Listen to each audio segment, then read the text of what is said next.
नमस्कार, मैं नेहा तिवारी और आप देख रहे हैं दिवाकर न्यूज। स्वागत है आपका हमारे आज के इस स्पेशल प्रोग्राम में। आज हम चर्चा करने वाले हैं पुष्य नक्षत्र को लेकर।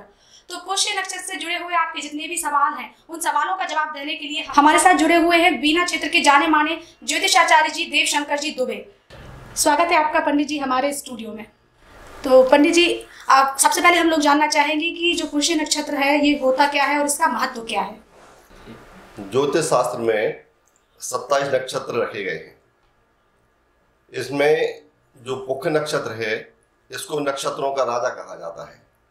जिस तरह सभी जानवरों में सिंह राजा होता है, शेर जी, उसी तरह नक्षत्रों में राजा होता है पुष्य। तो यह नक्षत्र हर महीने 27वें दिन में रिपीट होता है। हर 27वें दिन बाद पुष्य नक्षत्र आता है जी। तो क्या जितनी बार ये आता है तो हर बार उसका फल समान रहता है, शुभ ही रहता है?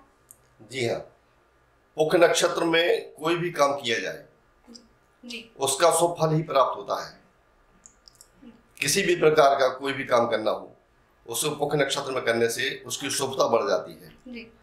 और जब हम कोई भी काम करने के लिए बैठते हैं तो हम पंडित जी के पास जाकर या किसी विद्वान से उसका मुहूर्त निकलवाते हैं। लेकिन जब पुष्य नक्षत्र आता है तो हमें किसी मुहूर्त की आवश्यकता नहीं पड़ती है। सारी चौघड़ियाँ खराब हो, राहु काल चल रहा हो, चंद्रमा अशुभ हो, कुछ भी हो जी, यदि हम पुष्य नक्षत्र में काम करते हैं तो हमें इन सब चीज़ों को नज़रअंदाज करके हमें अपने काम को प्रारंभ कर देना चाहिए।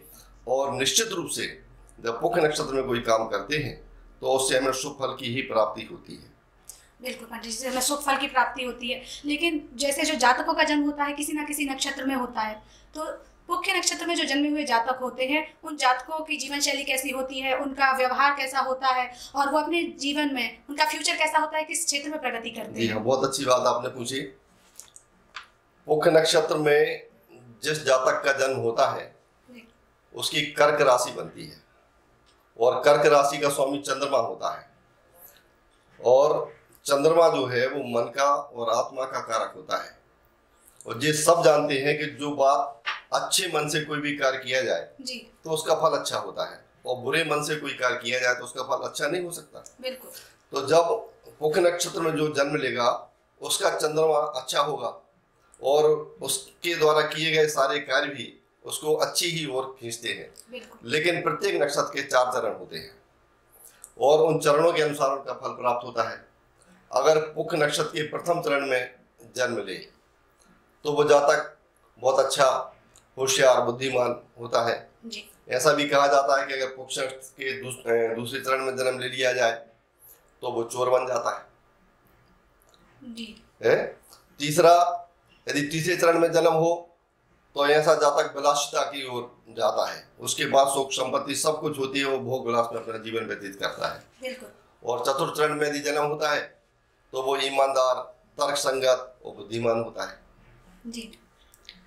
पंडित जी, इसके साथ ही हम लोग जानना चाहेंगे कि वो ऐसे कौन से उपाय हैं जिन उपायों को करके जो पुष्य नक्षत्र में हमें लाभ अर्जित होता है वो लाभ और ज्यादा बढ़ जाए, लोगों को ज्यादा से ज्यादा लाभ प्राप्त हो और हमारे जो दर्शक जुड़े हुए हैं वो ये उपाय आसानी से कर पाए। ऐसे कुछ उपाय आप बताइए। देखिए, पुष्य नक्षत्र का प्रभाव दिन के अनुसार होता है जी।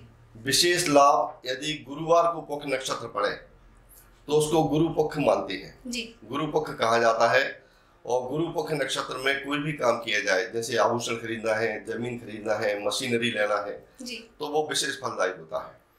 और रविवार को पड़े तो रवि पक्ष में भी यही उसके प्रभाव पड़ते हैं। जितना गुरु का प्रभाव रहता है उसके बाद गुरु के बाद रवि का प्रभाव आता है। रवि पक्ष में किए गए कार्य भी शुभता की ओर ले जाते हैं।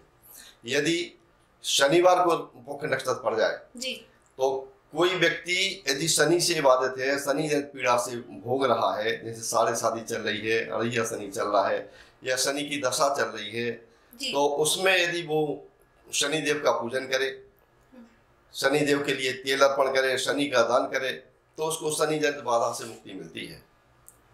विशेष करके गुरु पुष्य नक्षत्र है या रवि पुष्य नक्षत्र है या सोम पुष्य नक्षत्र है, इसमें भगवान भोलेनाथ की पूजा विशेष फलदायी होती है जी। भगवान का शिवार्चन करना, भगवान का अभिषेक, शिव जी का अभिषेक कराना। यदि सोमवार को पड़ रहा है तो 16 सोमवार का पूजन कराना। 16 सोमवार कोई महिला कर रही है तो वो उसका उद्यापन करा सकती है। कोई प्रदोष का पूजन कर रही है, यदि प्रदोष काल में पड़ जाए तो उसका प्रदोष का उस दिन प्रदोष पड़ जाए तो प्रदोष का भी पूजन किया जा सकता है। इस तरह सारे शुभत्व हमें पुष्य नक्षत्र के पूजन पाठ करने से प्राप्त होते हैं। बिल्कुल। और ऐसे कहते हैं कि पुष्य नक्षत्र में विशेष तौर से खरीदारी की जानी चाहिए, तो खरीदारी के अलावा ऐसे कौन कौन से काम है, जैसे शिक्षा के क्षेत्र में, व्यवसाय के क्षेत्र में और स्वास्थ्य के लिए भी हम कर सकते हैं जो पुष्य नक्षत्र में? स्वास्थ्य जनित जो पीड़ाएं होती है वो शनि के कारण होती है जी। और यदि चंद्रमा खराब हो तो उसके कारण भी स्वास्थ्य में विपरीत प्रभाव पड़ता है। 6वां 8वां 12वां यदि चंद्रमा पड़ जाए तो व्यक्ति के लिए नुकसान पहुंचाते हैं। और अभी आपको बताया कि चंद्रमा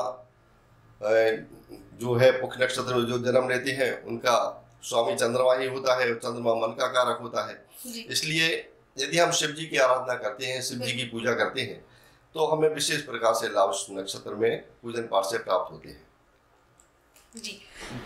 चलिए, हमने जो पुष्य नक्षत्र की तमाम जानकारी ली है, इसके लिए पंडित श्री देव शंकर जी का बहुत बहुत धन्यवाद करते हैं। और ऐसी ही नई जानकारी के साथ अगले एपिसोड में हम आपके साथ फिर जुड़ेंगे पंडित जी के साथ। तब तक के लिए इजाजत दीजिए और देखते रहिए दिवाकर न्यूज।